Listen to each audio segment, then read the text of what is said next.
안녕하세요. 원투관장입니다. 어, 오랜만에 어떤 구독자분께서 질문을 해주셔서 글을 올립니다.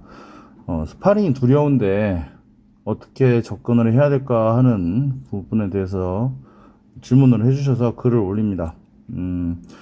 요즘 사실 저는 스파링보다 관원들의 체력 강화 쪽에 좀 더 중점을 둬서 지도를 하고 있지만, 사실은 20년 가까이 되는 시간 동안 원투체육관에서 스파링을 좀 많이 지도했던 것이 사실입니다.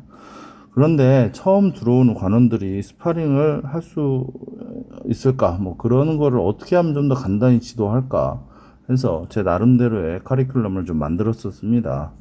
그래서 그거에 대해서 좀 설명을 드리겠습니다. 처음에 관원 입관을 하면 저희는 공격하는 방법, 일단은 스텝, 원투, 발차기, 컨비네이션, 이런 것들에 대해서 가볍게 1대1로 지도를 해줍니다.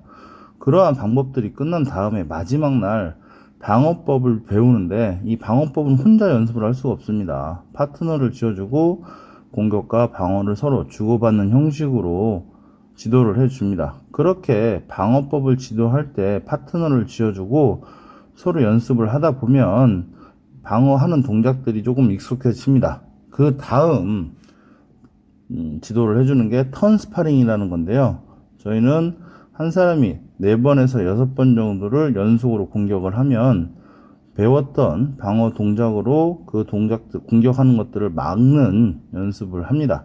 그렇게 서로 4번에서 6번 정도 서로 공격을 해주고, 한 사람은 공격을 하고 한 사람은 방어를 하고, 이런 식으로 연습을 하는 건 저희는 턴 스파링이라고 합니다. 이렇게 몇 라운드 지속해주면 어느 정도 방어 동작이 가능해집니다. 그 다음 가라데식 스파링이라고도 할 수 있는 컨비네이션 스파링을 진행합니다. 얼굴을 직접적으로 공격하지 않고 그 다음에 몸통은 가볍게 공격할 수 있는 선에서 서로 치고받는 스파링을 진행합니다. 순서가 있는 건 아닙니다. 그렇기 때문에 서로 누가 먼저 공격을 하고 치고받을지는 모르겠지만 스파링을 진행을 합니다. 그렇게 얼굴 공격 없이 몸통, 얼굴도 앞에서 공격을 할 때는 앞에서 끊어주는 스타일의 스파링을 진행을 합니다. 이게 어느 정도 진행이 될 때까지 초보자들은 계속 그 스파링을 진행을 합니다. 그 다음에 이게 어느 정도 적응이 됐다 싶으면 얼굴 전체를 가리는 헤드기어를 착용하고, 그 다음 풀 스파링이라고 해서 얼굴 공격도 가능한 스파링을 합니다. 물론 초보자들은 상대방들에게 얘기를 해서 가볍게 하라고, 배려하면서 하라고 진행을 합니다. 이렇게 지도해보고 나면 관원들이 크게 두 가지 스타일로 나눠집니다. 헤드기어가 거추장스러워서 마우스피스를 만들고 싶어하는 친구들이 있고, 또는 마우스피스 뭐 이런 거는 생각지도 안 하고 자기는 스파링이 그래도 무섭다 하는 친구들이 있습니다. 그러면 그런 친구들은 웬만해서는 스파링을 절대 시키지 않습니다. 그리고 그렇게 스파링이 두려운 사람들은 다른 친구들이 스파링을 할 때 근력 운동이나 체력 운동으로 바꿔서 진행을 해줍니다. 사람마다 차이가 있기 때문에 그거를 뭐 무시하고 무조건 해라 이렇게 하는 방식은 절대 추구하지 않습니다. 그런데 재밌는 것은, 그렇게 스파링을 좋아해서 스파링을 하던 친구들도 오늘은 근력 운동이 좀 하고 싶습니다 이렇게 말할 때가 있고, 반대로 자신은 스파링이 두려워서 근력 운동만 하던 친구들도 어느 날 자기도 스파링을 좀 해보고 싶습니다 하는 친구들도 있습니다. 그렇게 할 때는 그렇게 원하는 대로 할 수 있게 도와줍니다.